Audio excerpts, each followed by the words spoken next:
বন্ধুরা, আমরা এখন দাঁড়িয়ে আছি পাঁচ নদীর মোহনায়। এই হচ্ছে একটা নদী, এ সাইডে ভারত।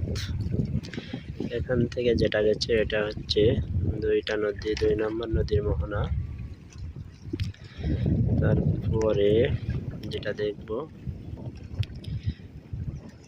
এই হচ্ছে 3 নম্বর নদীর মোহনা। এই যেখান থেকে যেটা গেছে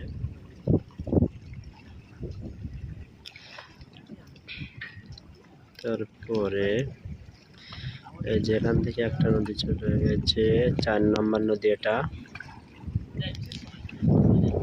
আর এখান থেকে সাইডে যেটা গেছে এটা হচ্ছে 5 নম্বর নদী। 5টা নদীর মোহনা একসাথে মিশছে এখানে।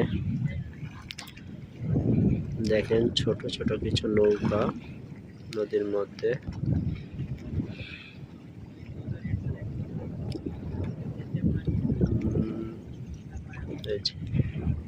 জানি না তারা কি জন্য নদীর মধ্যে গেছে।